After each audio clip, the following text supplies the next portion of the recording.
जय जय राम। श्री राम जय राम जय जय राम। श्री राम जय राम जय जय राम। श्री राम जय राम जय जय राम। श्री राम जय राम जय जय राम। श्री राम जय राम जय जय राम। श्री राम जय राम जय जय राम। श्री राम जय राम जय जय राम। श्री राम जय राम जय जय राम। श्री राम जय राम जय जय राम। श्री राम जय राम जय जय राम। श्री राम जय राम जय जय राम।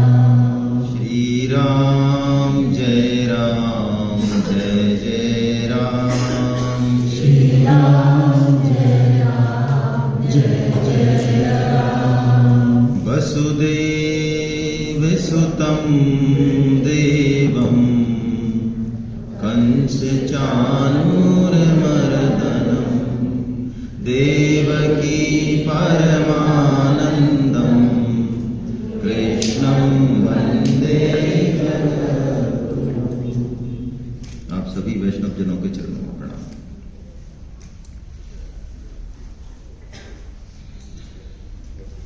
भगवान श्री कृष्ण की बहुत अद्भुत कृपा है कि इतने सारे वैष्णव और भक्तजनों का सानिध्य हम जैसे लोगों को मिल रहा है। जैसा कि महावीर जी ने कहा, हम लोग 3 साल से प्लान कर रहे हैं कि गीता आचार्यों का एक वर्कशॉप हो और गीता आचार्य होना कोई आसान काम तो नहीं है। अपनी फैमिली से, नौकरी से, सब जगह से समय निकाल के और ऐसा पुनीत काम में लगना कि भगवान की वाणी को जन जन तक पहुंचाना, ये संकल्प और इस प्रयास को करना ही अपने आप में ये बहुत ही अद्भुत काम है। बाकी सारे काम मुझे लगता है शायद भगवान अपने आप करते हैं। फिर यदि कोई गीता प्रचार करने का, आचार्य की सेवा करने का संकल्प भी ले पा रहा है तो ये अपने आप में कोई छोटी घटना नहीं, ये बहुत बड़ी घटना है। लेकिन समस्या यही होती है हमारे साथ कि प्राय हम चीजों को उस तरह से फील कर नहीं पाते हैं। मूल में ही भूल करते हैं हम। मनुष्य जन्म, स्वामी जी कहते हैं, ये अपने आप में कितनी बड़ी भगवत कृपा है, हम इसी को नहीं समझ पाते। हमें लग जाते हैं वर्षों, 30, 40 साल, 50 साल लग जाते हैं। हम यही नहीं समझ पाते कि हमारे साथ घट क्या गया है, हो क्या गया है। हम कितने वीआईपी हैं, करोड़ों अरबों में से हैं हम एक। और ये जो काम है कि हम गीता प्रचार में लग रहे हैं, गीता आचार्य की सेवा मिल रही है हमको, ऐसे तो मिल नहीं सकती। मैंने सर से पूछा एक बार, परम श्रद्धेय ताहिर साहब को याद किया महावीर जी ने, बड़ा अच्छा लगा। तो सर ने कहा कि भाई मैं अथॉरिटी दे रहा हूं तुम्हें। मैंने कहा सर गीता कैसे पढ़ा सकते, गीता तो ऐसी विलक्षण चीज है। ठीक है, हम टॉपर हो गए, सब बात हो गए। अरे भाई कमाल है, जब आपको कहा जा रहा है, हम अथॉरिटी दे रहे हैं ना आपको। और आप यदि दिमाग में वो सर क्या माइंड को रीड करते थे तो उनको क्या है, मेरी खोपड़ी में क्वेश्चन दिख गया होगा। तो उन्होंने कहा यदि तुम्हारी खोपड़ी में है, तुम्हारे, ये तो ऐसा तो नहीं बोलते थे, ऐसा तो मैं ही बोलता हूं, सर तो बहुत प्रेम से बोलते थे। उन्होंने कहा तुम्हारे दिमाग में यदि ये प्रश्न है कि मुझे किसी ने अथॉरिटी दी है, मुझे किसने अथॉरिटी दी है, तो मुझे भी किसी ने अथॉरिटी दी है। ये परंपरा है। पढ़ते नहीं होंगे गीता? क्या गीता पढ़ते हो आप? एवं परंपरा प्राप्तम इमं राजऋषियो विधि। पढ़ा आपने? नहीं पढ़ा है सर? हमें सर पढ़ाया। तो क्या है ये, क्या समझा फिर आपने? ये परंपरा का जो मूल सोर्स है वो भगवान है, वहां से ये परंपरा चली आ रही है। वो अथॉरिटी दे रहे, वो अथॉरिटी दे रहे। मुझे किसी ने अथॉरिटी दी, मैं आपको दे रहा हूं अथॉरिटी। पढ़ाइए। तो बहुत बड़ी कृपा है। और ऐसे आचार्यों का सम्मेलन होना अपने आप में, 3 दिन हम लोग यहाँ रहने वाले हैं, एक दूसरे से सीखने वाले हैं, बहुत बहुत ही विलक्षण है। टल रहा था ये बार बार कि कैसे हो, कहाँ हो, क्या इसका गाइडलाइन हो, किस तरह से हो। लेकिन भगवान की कृपा से, आप सब लोगों की कृपा से इस बार हमारी टीम में नए नए हीरे जो हैं हमारे साथ हैं, ऐसे ऐसे लोग हैं, ऐसी ऐसी प्रतिभाएं हैं, है ना। काम वो कर रही हैं, वो काम वो कर रहे हैं, और नाम जो है महावीर जी का हो रहा है,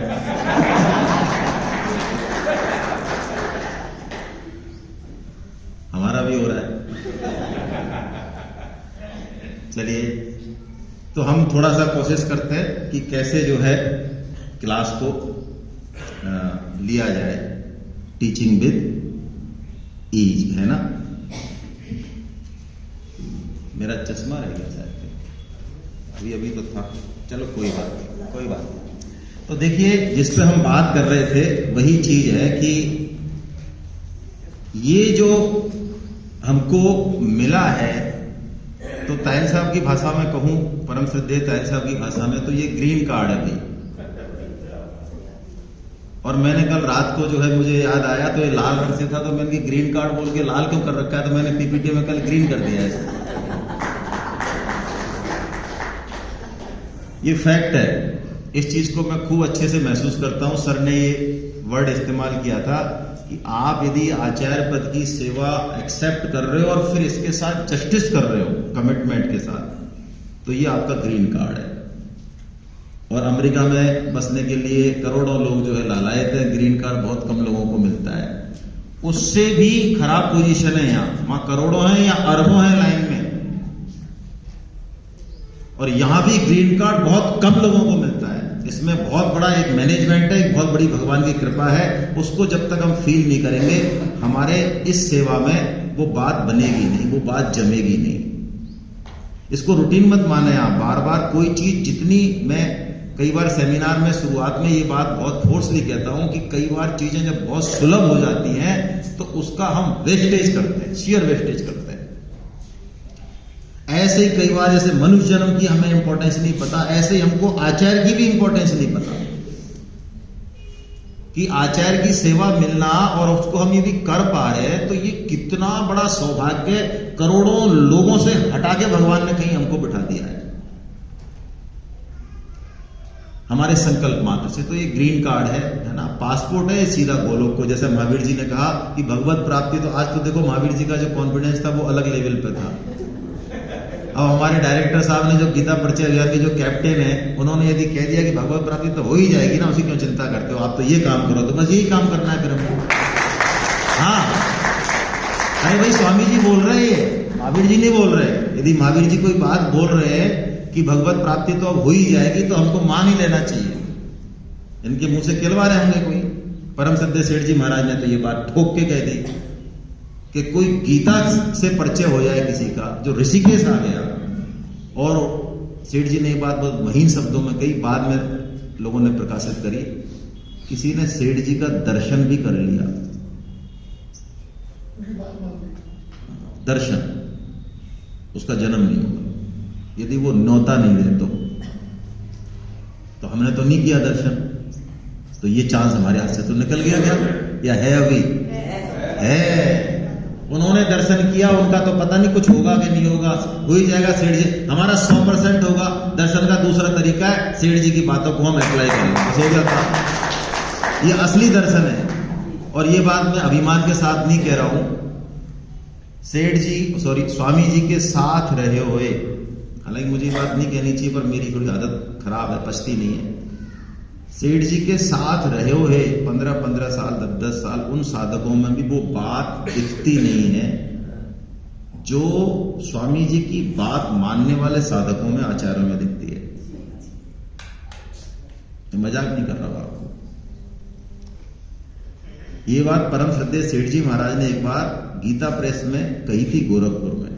वहां के कुछ लोग तपस्या करने, ऊंचे ऊंचे और साधन करने कहीं बाहर जाना चाह रहे थे, तो परम श्रद्धेय सेठ जी ने उनकी मीटिंग ली एक बार और उनसे कहा कि तुम जो करने जा रहे हो ना, तुमको अभी यही नहीं पता है कि तुम्हारी अध्यात्म स्थिति कहां है। तुम जो काम कर रहे हो, तुम्हारी क्या स्थिति है, तुम्हारी क्या गति होने वाली है आगे, चूंकि मैं तो देख रहा हूं, मैं तुमको बताता इसलिए नहीं हूं जिससे कि तुम्हारा दिमाग थोड़ा खराब नहीं हो जाए। तुम जिस लेवल पे हो वहां पे कोई भी साधना करने की तुमको जरूरत, अरे तुम गीता प्रेस का काम कर रहे हो, तुम भगवान के घर में बैठे हो, तुम भगवान का काम कर रहे हो। तो इस चीज को हम देखें कि हम इस कमिटमेंट से इस बात को ले कि भगवान की कृपा का अनुभव करें। सबसे पहली बात यही है कि ये गॉड ग्रेस, भगवान की कृपा जो हमारे ऊपर हुई है ना, ये बहुत विशेष है भाई। इसको बार बार कहने से बात हल्की पड़ जाती है, ये समस्या है। नहीं तो ये बात मान लें, मैं तो, मेरे साथी भी यहाँ बैठे हैं जो लोग पहले हम जब गीता से नहीं जुड़े थे 2011-12 से, तो भाई मैं तो अपना पूरा जीवन जब देखता हूं तो वास्तव में ये लगता है कि मैं इस लायक नहीं हूं कि इतने सारे वैष्णवों का दर्शन भी कर पाऊं। ये पक्की बात है, मैं ऐसे नहीं कह रहा हूं कोई इतने संत, इतने भक्तजनों के बीच में मैं बैठ पाऊं और इनकी कृपा हमें मिले, इस लायक हम नहीं है। लेकिन कृपा अपरंपार होती है और कृपा हेतुकी होती है और कृपा दुष्टों पे ज्यादा होती है, इसलिए हमारे नंबर ज्यादा ही रहेंगे हमेशा। क्या करें, यही है असली बात ही, यही है। करें क्या, देखते ना जीवन पुराना, बिल्कुल सपना सा लगता है एकदम से। जब ज्वाइन किया था गीता, और मैं आज, हालांकि ये बात नहीं है, लेकिन सर क्या है कि अंबेडकर सर्किल पे एक पत्रिका का बुक फेयर लगता था सर, उसमें लगाते थे स्टॉल, 20-25 हजार रुपए खर्च होते थे, रजिस्ट्रेशन होते थे मुश्किल से 25-30, यानी घाटे का सौदा था पूरा। 10-12 हजार रुपए आते, वो भी लौटाने पड़ते हैं, और 25-30 हजार हम दे देते वहां पे। वहीं ऐसी स्टॉल पे जब हम गए, हमारे साथ हमारी धर्मपत्नी भी थी, उस समय साधक संजीवनी दी जाती थी रजिस्ट्रेशन के साथ, 350 रुपए शायद फीस थी या 300 रुपए थी। अब हमारा दिमाग घूमा, हम बहस करने लगे। हमारा यह था कि जहां भी कोई गीता की बात होगी, इस तरह की फालतू की बात होगी, उसको कुला मंडी जरूर खबानी है हमको। हमारा एक ही टारगेट होता था, हम ट्रेन में साधु संत मिलते, कहीं मिलते, उनको जब तक हम चारों पटकन ही नहीं देते, जब तक हमारे दिल को चैन नहीं आता था। तो वही सिस्टम हमने वहां चालू कर दिया। तो जब बहस बढ़ने लगी, ताहिर साहब हर चीज को सुनते रहे, हर कुतर्क को, हर बदतमीजी को सहन करते रहे और प्रेम से हर बात का उत्तर देते रहे। मुझे खूब याद है। फिर आखिर हमारी धर्मपत्नी थी, उन्होंने बहुत सिंपल सा कहा कि तुमको 300 रुपए देने तो फटाफट रजिस्ट्रेशन करा लो, और नहीं तो आगे चलो। बहसबाजी में क्या रखा है, बिना मतलब में इतने बुजुर्ग आदमी से बहस कर लो बेकार। फिर अचानक सर ने एक बात कही कि इसमें जो फर्स्ट आएगा उसको 1 लाख रुपए का इनाम मिलेगा। बस एकदम से लट्टू हमारा काम कर गया।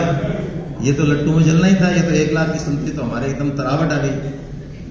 तुरंत रजिस्ट्रेशन करा दिया। हमने कहा ये जीतना है, ये इनाम जीतना है। और भगवान की कृपा ऐसी हुई कि हमने वो इनाम जीता, जितने भी लेकिन ये फैक्ट है कि उस दौरान भगवान की कृपा का अनुभव हुआ नहीं।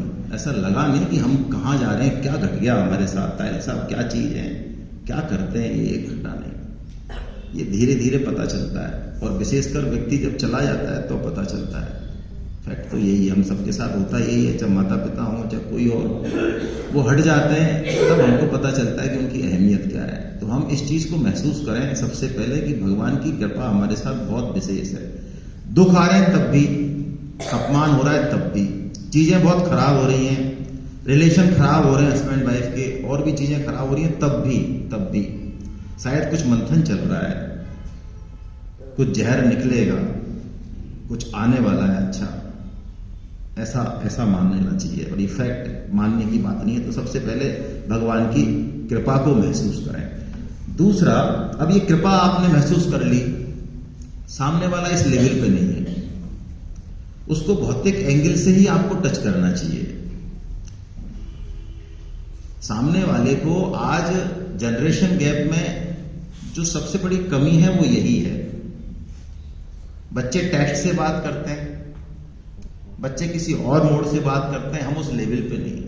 आप उसको 5 आवाज दे दो वो रेस्पॉन्ड नहीं करेगा, नीचे कमरे में है, ऊपर है। आप उसको एक मैसेज भेज दो वो रेस्पॉन्ड कर देगा। देखो आप देखो मजे की बात। प्रॉब्लम क्या है? प्रॉब्लम यह है कि मैचिंग नहीं हो रही है, मैचिंग नहीं हो रही है। तो अपने आप की कृपा का तो अनुभव हो गया, अब हमको अपने आप को अपडेट करना है भाई। सेवा वो होती है जो सेवा की सारी शर्तें स्वीकार करे। परम श्रद्धेय रूप गोस्वामी जी महाराज जो उसड़ गोस्वामी में प्रमुख हैं, उन्होंने शरणागति के 6 अंग बताए, हमारी किताब में भी दिख रहे हैं। तो शरणागत तो हम हो गए, ये तो बहुत आसान है। अब पता चल रहा है शरणागति के 6 अंग कौन से हैं, तो 6 अंग घटाओ भाई, तब पता चला कि शरणागत हुए के नहीं हुए। तो अपनी नॉलेज को हमको अपडेट करना है। आचार्य की हम सेवा दें और ये कहें कि नहीं सब भाव से होता है भक्ति, मतलब ये मूढ़ता नहीं करें हम लोग। भावों में कई बार मूढ़ताएं बहुत होती हैं। भगवान का भक्त होना, भगवान के शरणागत होना, शरणागत का मतलब है जान लगा देना। अब मैं आपको और स्पष्ट भाषा में कहूं तो शरणागत का मतलब क्या है? जान लगा देना, जान भगवान की आज्ञा के पालन, ये है शरणागत का। शरणागत का ये मतलब नहीं टांग ऊपर करके और पड़े हैं ठाकुर जी रुकाएंगे बस। ये कौन सी शरणागति है भाई? ये कौन सा, ये गीता का साधक तो ये अर्थ जो ले नहीं सकता। ये कौन सा अर्थ ले लिया? ये तो उसने अर्थ लिया है आपके कुटिल माइंड ने, हमारे कुटिल माइंड ने, जो आलस चाहता है हमेशा, उसने हाँ ये शरणागत, ठाकुर जी करेंगे सारे काम, हम तो शरणागत है। ये क्या है भाई? ये शरणागत नहीं है। तो रिजर्वर, अपना नॉलेज रिजर्वर, साधक संजीवनी आचार्य को पढ़नी ही चाहिए। एक पर्टिकुलर सब्जेक्ट पे जब स्वामी जी बोलते हैं तो स्वामी जी महापुरुष हैं, तत्वज्ञ हैं, और तत्वज्ञ पुरुष का कनेक्शन होता है सीधा। वो बात बोल देगा जो किसी शास्त्र में नहीं है। हाँ, वो बोल देगा। परम श्रद्धेय शरणानंद जी महाराज, जिनकी छत्र छाया में सेमिनार चल रही है, इनकी बातें शास्त्रों में नहीं मिलती है, शास्त्र से ऊपर है। ऐसे ही परम श्रद्धेय स्वामी जी महाराज यदि किसी टॉपिक पे बोल रहे हैं तो वो साधक संजीवनी या किसी में नहीं मिलेगा। उस लेक्चर को सुनेंगे, उस प्रवचन को सुनेंगे तो वो बहुत डिफरेंट तरीके से वो सब्जेक्ट हमको समझ में आएगा। इसलिए आचार्य को साधन सुधा सिंधु और साधन सुधा निधि, ये 2 किताब अवश्य पढ़नी चाहिए। उसके बाद क्योंकि चूंकि वो हर सब्जेक्ट पे किताब है, वो प्रवचन किसी सब्जेक्ट पे है, तो जैसे ही वो सब्जेक्ट को हम पूरा देखेंगे तो उसके बाद क्या होगा, बिल्कुल कंसेप्ट क्लियर हो जाएगा हमारा। तो हम पूरा नॉलेज अपडेट करें। अब नॉलेज अपडेट करने के बाद वास्ट नहीं जाना है। हमारी कोर्स बुक कौन सी है? गीता जीवन संगी। बोर नहीं कर देना है लोगों को कि हमारे पास सामान इतना है, अगले की कैपेसिटी इतनी है। भाई तेरा सामान तू बचा के रखना। ये सामान इसलिए इकट्ठा कर रहे हैं इतना सारा, जिससे इतना जो डिलीवर करना उसमें क्वालिटी आ जाए। इसको शो नहीं करना है कि मेरे पास इतना सामान है। तो रिजर्वर को अपडेट करें, नॉलेज अपडेशन होनी चाहिए, हमेशा पढ़ना चाहिए, है ना। ये लिख ही दिया मैंने, मॉर्निंग सत्संग। ये योगेश जी ने बहुत विलक्षण काम किया है। मतलब मैं कह रहा हूं हम 3 साल से जो नहीं कर पा रहे हैं ना, मतलब और भगवान की कृपा से किया है। मैं आपको सच बता रहा हूं, इस बारे में किसी ने, हमने 1% भी इनको कोई डायरेक्शन नहीं दिया। शुरू में तो नोटिस भी नहीं किया, लेकिन जब इसका भाव बढ़ने लगा, स्वामी जी महाराज सत्संग में जो बोलते हैं, साधक सुनते हैं, कमेंट्स करते हैं, उसका रस देखो आप। मैं कह रहा हूं, मतलब मैं इतना पिछले 1 महीने में इतना बिजी हूं किसी चीज में, लेकिन हमारी धर्मपत्नी सुनती है तो मैं, मतलब मेरा कान चले ही जाते हैं उधर। ऐसे भाव आते हैं लोगों के, साधकों के। मैं देखता हूं क्या मतलब भाव है। स्वामी जी का सत्संग सुनने से इनका हृदय, इनकी वाणी कितनी शुद्ध हो रही है। हम 50 ट्रेनिंग कर देना, 50, तो हम साधक का भाव और वाणी को बदल नहीं सकते। जो स्वामी जी के सत्संग ने 3 महीने में करके दिखा दिया है, ऐसा मेरा मानना है। तो जो साधक है, जो आचार्य बनना चाह रहा है, वो क्यों ना सुने भाई। कम से कम 1, 2 साल, 3 साल तो सुने, फिर रिपीटेशन होगा, तब भी रिपीटेशन जैसा लगता ही नहीं है तो जरूर सुने उसको। ये बहुत बढ़िया है। उसी के आधार पे विवेचन सत्र भी हम लोग लेते। और ये चूंकि सेमिनार नहीं है, ये आचार्य ट्रेनिंग है, हमें किसी को यहाँ खुश भी नहीं करना है। जैसा कि कह दिया राजेश जी ने, महावीर जी ने, हम 3 दिन यहाँ बिल्कुल एक दूसरे से सीखेंगे, चीजों को उसी हिसाब से लेंगे। यहां यदि हम एक दूसरे की बड़ाई करने में और उसमें ही रह गए तो फिर इस पर्पज इसका सॉल्व नहीं होगा भाई।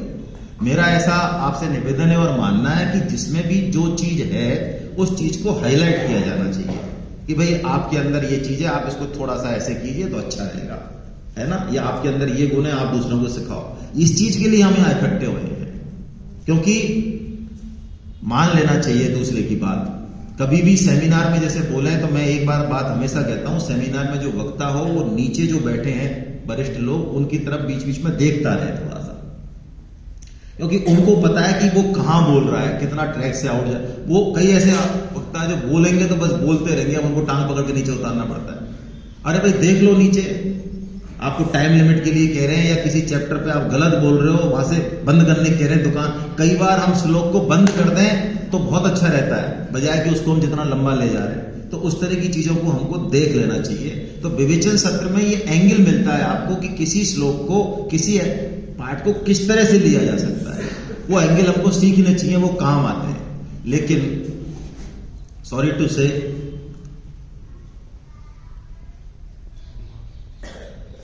ज्यादातर आचार्य एक साल यदि सुन ले विवेचन सत्र तो अगले साल उनको रस नहीं आता है। वो सोचते हैं क्या है ये, तो हमने तो कई बार सुन लिया, क्या है इसमें। और जबकि मैं देखता हूं कई सीनियर आचार्य जिनको 5-5, 7-7 साल हो गए, वो कंटिन्यूस उस विवेचन सत्र में रहते हैं। बाकी लोगों को जरूरी नहीं लगता कि हम विवेचन सत्र अटेंड करें, जैसे कि स्वामी जी का सत्संग जरूरी नहीं लगता। मैं आपसे निवेदन इसलिए कर रहा हूं इस चीज को कि उसमें आपको चीजें मिलेंगी नई, जिससे कि आपकी डिलीवरी और आपका रिजर्वर जो है वो ठीक होगा, वो आपको ठीक से करना है। एक बहुत इंपॉर्टेंट पॉइंट कि कैसे हम कॉन्फिडेंस और ईज से पढ़ा सकें। मतलब डिलीवरी में यदि ये चीजें हमने कर ली ना पीछे, जिस पे चर्चा अभी हो रही है इस लेक्चर में, तो हमारा कॉन्फिडेंस और सहजता अपने आप आएगी। एक तो पहली बात ये ध्यान रखें कि आचार्य की सेवा मिलना कोई कम बात नहीं है, बहुत ऊंची बात है। हम जैसे हैं, जैसी हमारी स्टाइल है, तो यूनिक स्टाइल में जाना है। क्यों? हम सबको यूनिक बनाया भगवान, किसी को कॉपी नहीं करना है।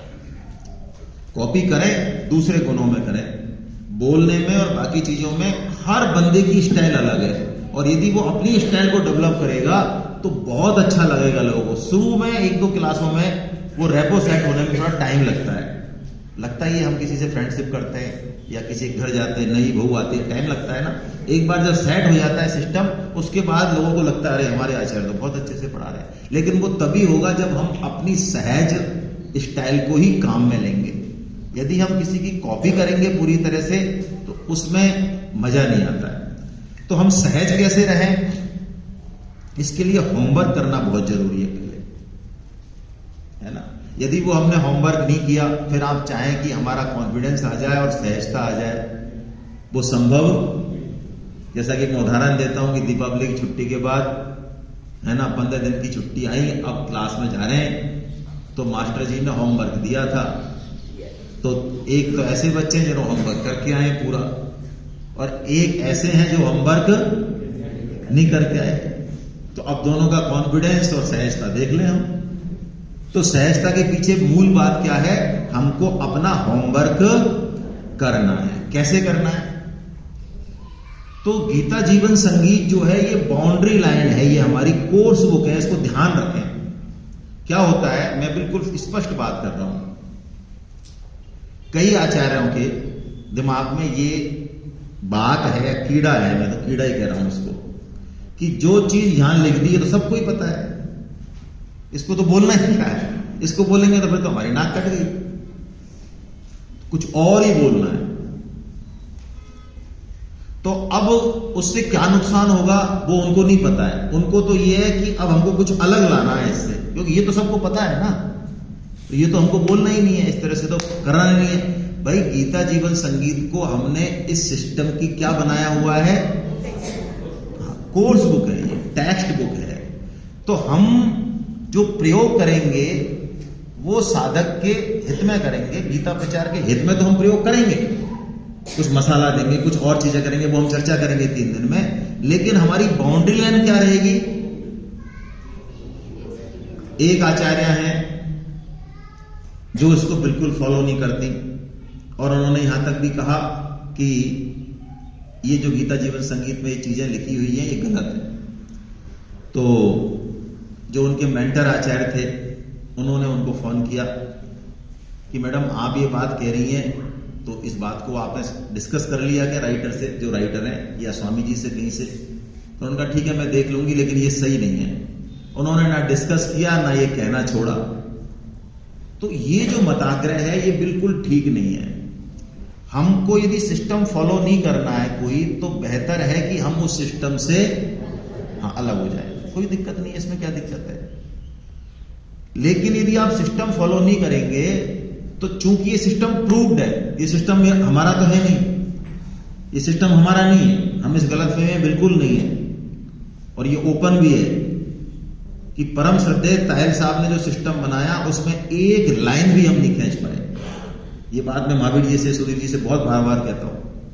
हम बैठते हैं तीनों जब, मैंने कहा हम ताहिल साहब के जाने के बाद एक लाइन नहीं खींच पाए यार आगे। मतलब कैसा है, ताहिल साहब हर 1 साल में 2 साल में एक नया इन्वेंशन करते थे।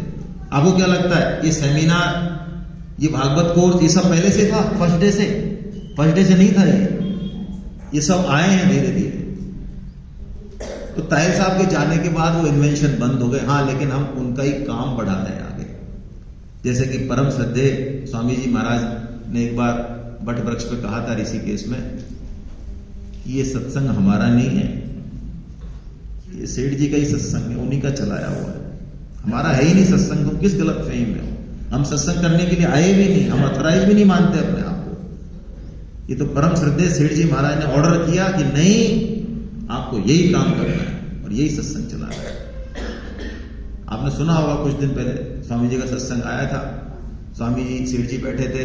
सेठ जी को तो पता ही था, सेठ जी बहुत पहले चले गए और शायद आप में से कई लोगों को नहीं पता हो, सेठ जी ने अपने 5 साल परम श्रद्धेय स्वामी जी महाराज को दिए थे। यानी 5 साल पहले गए वो देखते थे 50 साल बाद की चीजें कि कहां जरूरत पड़ेगी। जब स्वामी जी महाराज रहेंगे उस समय गीता का प्रचार पीक पे होगा, तो इनको 5 साल की जरूरत है। अभी मेरे अपने में से अकाउंट में से 5 साल उनको परम श्रद्धेय स्वामी जी महाराज को दिए थे सेठ जी महाराज ने। तो सेठ जी महाराज और ये सब बैठे थे वरिष्ठ लोग, तो सेठ जी महाराज ने ऐसे पूछा क्या, ऐसे क्या, वो तो प्लानिंग से पूछते थे कि भाई क्या क्या मूड है तुम्हारा मेरे जाने के बाद, क्या करने वाले हो आप लोग। तो परम श्रद्धेय स्वामी जी महाराज ने कहा कि हम यहां नहीं रहेंगे। सेठ जी महाराज ने कहा ये बात छोड़ दो आप। उन्होंने कहा ठीक है छोड़ दी। देखो आप तो क्या लेवल है। परम श्रद्धेय स्वामी जी महाराज सेठ जी के जाने के बाद कैसे उन्होंने गीता प्रेस चलाई, कैसे वो आश्रम में रहे। 3 नंबर में कितना लोगों ने विरोध किया, आप सुन लो तो कहते हैं कि हम तो कुछ नहीं है, डंडे लेके आ गए लोग स्वामी जी को, जिसको हम कहते हैं ना कि स्वामी जी तो बड़े पूजनीय है।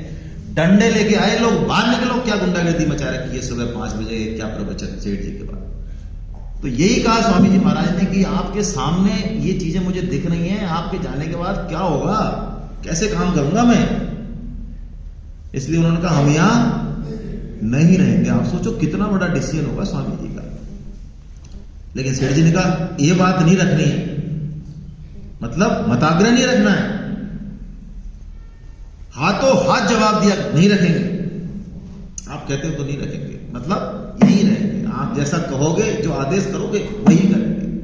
बोलो क्या लेवल होगा। मतलब मैं सोचता हूं मन बुद्धि आत्मा कुछ कह रही है, भागने की कह रही है, लेकिन सेठ जी ने कहा यह बात नहीं रखनी है, नहीं रखेंगे। हाथों हाथ कह दिया और अंत तक पालन किया उसका, अंत तक पालन किया। तो इस बाउंड्री लाइन से हम बाहर नहीं जाए, बाउंड्री लाइन को क्रॉस नहीं करें। उसमें जो करना है वो तो करें, उसमें कोई दिक्कत नहीं है ना। बीच में लिख लें, कोई अच्छे एग्जाम्पल्स हो, समसामयिक चीजें हो, साधक संजीवनी से कुछ और आपको भाव समझ में आए, उसको लिख लें, बीच में उसको डाल दें। लेकिन एक बात ध्यान रखें, डेविएशन बहुत ज्यादा नहीं होना चाहिए, है ना। आचार्यों की एक बात है कि पटरी से उतर के, क्योंकि उसमें क्यों जाते हैं वो पटरी से उतर के ज्यादा देर तक। अब आपको मैं इसका मूल कारण बताता हूं। यहां पे मैं कोई भी चीज छुपाने वाला नहीं हूं, आपको अच्छी लगे चाहे बुरी लगे। स्वयं सुख का भाव है भयंकर वाला। मान बड़ाई का अहम है अंदर, खतरनाक वाला। यदि भाव ये रहे कि मुझे कृष्ण प्रेम पैदा करना है, सामने वाले के सिस्टम से चलना है, गीता का प्रचार करना है, यदि ये भाव है तो पटरी से बहुत देर तक वो दूर नहीं रह पाएगा, आ जाएगा लौट के गीता जीवन संगीत पे। लेकिन जब आनंद आने लगेगा, जब डिलीवरी हो रही है, भाषणबाजी चल रही है, सामने ताली ठुक रही है, ओहो है, तो फिर क्या है, फिर नहीं रहता लौटने का यार। लेकिन मेरे मन में एक भाव आता है, लोग कहते हैं आप बहुत अच्छा बोलते हो, आप ऐसा करते हो, आप ऐसा करते हो, तो मेरे मन में एक श्लोक आता है, मैं सही बता रहा हूं, है कौन सा? उष्ट्राणाम विवाहेतु गीतम गायन्ति गर्दवा, है परस्परम प्रशंसन्ति अहो रूपम अहो ध्वनि।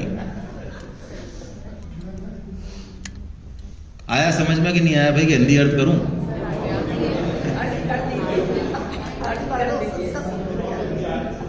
गधे और ऊंट, इन दोनों का मिलन हुआ कोई शादी पे, किसी एक की, दोनों की शादी थी, दोनों मिले, दोनों दूल्हे, तो दोनों प्रशंसा कर रहे हैं। वो तो ऊंट तो कह रहा है वाह यार वाह, क्या आवाज है तेरी यार, वाह वाह यार वाह। और वो गधा कह रहा है वाह भाई साहब क्या रूप है आपका यार, क्या बात है, क्या बात है यार। अरे भाई, जो मूल में जो भी सत्ता है, जो भी कुछ है, वो टोटल भगवान का, स्वामी जी का दिया हुआ है। हम तो कूड़ा ही करने वाले हैं, वो तो स्वामी जी हैं जो बचा कर रखे हैं। ये तो स्वामी जी ने हमको बात बोल दी, ये फैक्ट है, ये साधक संजीवनी, ये दम है साधक संजीवनी का, स्वामी जी के प्रवचनों का, कि हम गीता पे बोल पा रहे हैं इतने सारे लोगों के सामने। मैं बिल्कुल, मेरा तो बिल्कुल अनुभव स्पष्ट है, वरना गीता पे बोलना कोई आसान काम नहीं है। हर श्लोक को जैसे स्वामी जी ने समझाया है, साधक संजीवनी में समझाया, उस पर क्लियर होना चाहिए। क्यों? आप पक्की बात मान लीजिए, आप 20 श्लोक ले रहे हैं, यदि आप 2 श्लोकों में कमजोर हैं और आपने बात चला दी, टाइम नहीं दे पाए, या आप उन 2 श्लोकों में ही फंसने बने। ये सिस्टम है। 18 में प्रश्न नहीं आएंगे आपके सामने, किस में आएंगे? उन 2 में आएंगे। और वो 2 जो आपने तैयार नहीं किए, है ना, वो 2 आपके तैयारी नहीं करने के कारण उस कॉन्फिडेंस को जो है वो लूज करेंगे आप। और ये मैं कई आचार्यों से सुनता हूं, सर हमने वो एक ही श्लोक याद नहीं किया, हमसे इसी में प्रश्न पूछ लिया इन लोगों ने। तो एक एक श्लोक को कंठस्थ करें, कंठस्थ मतलब क्लियर करें, उसको डाउट नहीं होना चाहिए उसमें। मैं बीच में वो बात भूल गया, वो पानी की बोतलें रखी हैं, ये कहना था मुझे, है ना, हम लोग टी ब्रेक में ले लेंगे सभी अपने अपने हिसाब से एक बोतल उठा लें। अब देखिए, इसके लिए कि हमारा कॉन्फिडेंस रहे, सहज रहे, हर एक बंदे को, भगवान के हम सब बंदे हैं, लेकिन फिर भी यूनिक हैं, सबके अंदर कुछ न कुछ क्वालिटीज हैं, कुछ न कुछ कमियां हैं। तो हमको ये क्लियर होना चाहिए। खुद को क्लियर नहीं हो रहा है, कई बार खुद को खुद नहीं दिखता, ऐसा भी होता है। सत्वगुण होता है तो दिख जाता है, नहीं दिखता। सामने वालों से पूछें यार, मैं जब डिलीवरी देता हूं, देती हूं, तो क्या चीज है बताओ आप मेरे इंप्रूवमेंट के लिए? इस पर भी मुझे थोड़ा कहना है। कई आचार्य ये पूछने तक को उनको मादा नहीं है कि हमने जो डिलीवरी दी उसमें कुछ कमी आपको लगी हो तो बताओ। अब आप सोचो, यदि मैं पूछूंगा ही नहीं किसी से तो मुझे कौन बताने वाला है भाई? कई पूछते हैं कि नहीं बताओ, हम कहते नहीं बहुत अच्छा, नहीं अच्छा नहीं, आप बताओ हमको। तब उनको बताया जाता है भाई आप ये चीज और ठीक करो। और कई ऐसे कि हमें जरूरत ही नहीं है, हम तो अपने आप ही आकलन कर रहे हैं, और बाकी तो हमारे साधक बताते हैं हम कैसे, हमारे साधक तो मरे जा रहे हैं हमसे पढ़ने के लिए, आप कह रहे हो आकलन करो अपना। हाँ। तो बिल्कुल इस चीज को, अपने स्ट्रॉन्ग पॉइंट्स को और वीकनेस को आचार्य को पता होना चाहिए। अपने स्ट्रॉन्ग पॉइंट का तो सदुपयोग करना है, उसके दम पे जाना है, चले जाएंगे हम अपने आप। और वीक पॉइंट को थोड़ा सा प्रिपेयर करना है, ये बहुत जरूरी है। ठीक है, क्वेश्चन आंसर एक ऐसा सेशन है जिस पर हम प्राय बहुत उलझते हैं। अब मैं आपको इसकी एक गाइडलाइन देता हूं, मैं भी उसमें शामिल हूं, है ना। मैं भी पुराने वीडियोस देखता हूं तो लगता है कितनी बेवकूफी करिए। क्वेश्चन आंसर में ये टेक्निक अपनानी चाहिए, हमेशा आपके सामने लिखी हुई है LUS। ठीक है, सबसे पहले तो लिसन, सुने भाई। कई बार क्या होता है, जैसे आप डॉक्टर के पास गए, अब खांसी जुकाम का चल रहा है, हमारे डॉक्टर उपाध्याय जी बैठे ही हैं, डॉक्टरों को पता रहता है इस समय ये 2-3 बीमारियां चल रही है। आपको तो पहली बार हुई है, आप कहते डॉक्टर साहब मेरा ऐसा हुआ था शाम, अरे ठीक है यार, क्या कर रहा है यार ये? अब वो तो क्या कर रहा है, सुनी नहीं इसने पूरी बात। अरे सुनी क्या, तेरे सिम्टम पता है उसको भाई, रोज 1000 मरीज देख रहा है वो, लेकिन अपने सेटिस्फेक्शन नहीं हुआ। तो हमको क्या करना है, सबसे पहले सुनना है, सुनने के बाद समझना है। आचार्य क्वेश्चन पूरा होने से पहले ही गोली की तरह आंसर दे, ये ठीक नहीं है। सुने समझें, ये दोनों बहुत इंपॉर्टेंट है। ये दोनों इश्यू बहुत इंपॉर्टेंट है। और उसके बाद तीसरा और भी इंपॉर्टेंट है, स्पेसिफिक रहे, बिल्कुल शॉर्ट आंसर होना चाहिए गोली की तरह। क्वेश्चन यहां है, यहां से घुमा रहे हैं उसको, 5-7 मिनट बाद तो अगली पार्टी चली गई उठ के, यार पता नहीं कहां कर रहा है, क्या कर रहा है। बिल्कुल स्पेसिफिक आंसर रहे। और यदि नहीं हो आंसर तो कोई दिक्कत नहीं है, बिल्कुल ऑनेस्ट रहें कि इसको मैं देख नहीं पाया है, देख नहीं पाई इसको मैं, या और थोड़ी टैक्टिस अपनाएं। आपके दिमाग में लट्टू नहीं जल रहा है, मान लो उस क्वेश्चन के आंसर में, कई बार ऐसा होता है आपको आता है लेकिन उस समय नहीं आ रहा है, तो क्लास में से ही किसी को जो है आगे कर दे शुरू में। अरे भाई आप में से कोई भी इनके सर का प्रश्न का जवाब देना चाह रहा है, तो आप देखो क्लास में ऐसा पोटेंशियल होगा कि आपको 1-2 एंगल वो दे देंगे, उस एंगल के आते आपका लट्टू जल जाएगा उस समय, 99% लट्टू जल जाएगा उस समय आपका। हाँ है ना, तुरंत कि हाँ अब मैं दे दूंगा या दे दूंगी आंसर। फिर भी नहीं हो तो बहुत विनम्रता से कहते हैं कि मैं इसको ठीक से देख नहीं पाया हूं, है ना, तो अगली क्लास में हम लोग इस पर बात कर लेंगे बहुत आराम से। और दूसरी बात, विवेचन सत्र में आप जाएं, वहां पे पूछ लें, है ना, या सीनियर आचार्य हमारे आएंगे एक दिन क्लास में, उनसे कैसे भी करके मतलब उसको स्पष्ट रूप से कह दें, उलझने की जरूरत नहीं है। दूसरा, क्वेश्चन आंसर में कभी भी ये नहीं बोले या वैसे भी नहीं बोले कि हम जो कह रहे हैं वही है बस एंगल एक उसका सही, ऐसा वर्डिक्ट नहीं दें कभी भी, है ना। स्वामी जी नहीं देते हैं, सेठ जी महाराज जी नहीं देते, हम क्यों देते हैं, बस यही है इसका नाम जप का तो सार यही है जो मैं बता रहा हूं। अच्छा, और नहीं है कुछ भी, नहीं हमें बता रहे हैं यही सार है, या किसी भी चीज का यही है बस, ऐसे नहीं। क्वेश्चन आंसर में भी बहुत सारे एंगल हो सकते हैं, तो उनको वेलकम करें। हाँ, कोई सामने वाला मताग्रह कर रहा है, जैसे कि अभी बस्ती की सेमिनार थी, जीलाल साहब बैठे गोरखपुर में, बड़ा अच्छा प्रयास किया इन्होंने। वहां पे एक सज्जन आगे विद्वान, है ना, तो प्रश्न पूछा उन्होंने, तो प्रश्न पूछने से पता लग जाता है कि ये जो है गीता के साधक हैं या विद्वान है। तो चलो उनको झेला थोड़ी देर, आखिर में उन्होंने कहा कि आप जो कह रहे हो वो ठीक नहीं है, इसका उत्तर ये भगवान है, ईश्वर नहीं है। तो उन्होंने भगवान की परिभाषा बता दी विष्णु पुराण से, नहीं चलो इतना उछल के मत बोलो, ये तो विष्णु पुराण का श्लोक है, आपको याद है, कोई बात नहीं, है ना, और ईश्वर ये है। चलो अब मैंने उनसे एक प्रश्न पूछा कि भगवान और ईश्वर यदि अलग अलग है तो उनमें छोटा बड़ा कौन है? हम तो कह रहे हैं भगवान और ईश्वर एक ही हैं, वो कह रहे नहीं अलग अलग है, छोटा बड़ा कौन है, तो वो उलझ गए। मतलब उनकी स्टाइल ये थी, जो मैंने कहा भी था कि प्रश्न तो पूछूंगा मैं और उत्तर में लाया हूं जेब में रख के, तो तुम जो बोलोगे मैं उसको मिलाऊंगा। अब मिल जाएगा तो आप सही हो, नहीं तो आप सही नहीं हो। तो ऐसा एटीट्यूड हो तो उनको थोड़ा नॉक करना भी जरूरी है, उसमें कोई जरूरी नहीं है, थोड़ा सा, बाकी अपनी बात शालीनता से कह दें कि भाई हमारे हिसाब से तो ये है, आप ये मानते हैं तो कोई बात नहीं, हमारा कोर्स है, ये प्रवचन नहीं है, हम साधक संजीवनी के आधार पर ही चलते हैं। बहुत संत हुए हैं, उनकी सब बातें बहुत बढ़िया हैं, हमने उन बहुत संतों को समझने के लिए एक ट्रैक पकड़ा है, हम साधक संजीवनी और स्वामी जी के आधार पर चलते हैं। यदि आपकी बात स्वामी जी ने कही है तो हम वेलकम करने को तैयार है, नहीं हमारी बात तो ये है, बस इस तरह से हम हैंडल कर लें, कोई समस्या नहीं है ना। हरे कृष्णा।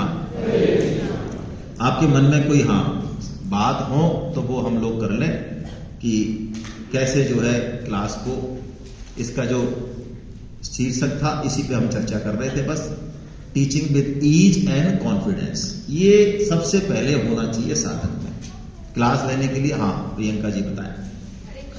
हरे कृष्ण। सर मैं निवेदन करना चाहती हूँ कि जो आचार्य बनेंगे या जैसे तो वो मासिक सत्संग जिनका संभव है, जैसे वो जयपुर में ही है, तो वो मासिक सत्संग में जरूर पधारे जितना यथासंभव हो सके, बिल्कुल, क्योंकि वो आएगा तो तो साधक का अपने आप रुचि बनेगी। कोई बहुत अगर अच्छा आचार्य सजेशन है ये, तो- बहुत अच्छा सजेशन है। हाँ, ये हमने कवर किया है आगे। आचार्य किसी भी एक्टिविटी को यदि खुद छोड़ेगा ना, तो एक तो वो अपडेटेड नहीं रहेगा, है ना। जैसे महावीर जी कह रहे थे ना अभी कि यार आपने वो सूचना नहीं दी, आपको ये सर मैंने तो मैसेज ही नहीं देखा। तो वासिक सत्संग को अवश्य आए, आप आएंगे नेचुरली। आचार्य साधक का रोल मॉडल है, और ये ह्यूमन एक नेचर है। जब हम लोग आपस में चर्चा करते हैं, कुछ देर रहते हैं, तो हमारे आपस में क्या हो जाता है, एक बॉन्डिंग हो जाती है ना। तो साधक आपको फॉलो करते हैं, इसलिए हमको बहुत कॉशियस रहने की जरूरत। ये भी एक प्रचार का तरीका है कि आप मासिक सत्संग में आ रहे हैं, कुछ लोग उसके साथ आ रहे हैं। चलिए और उसका कोई YouTube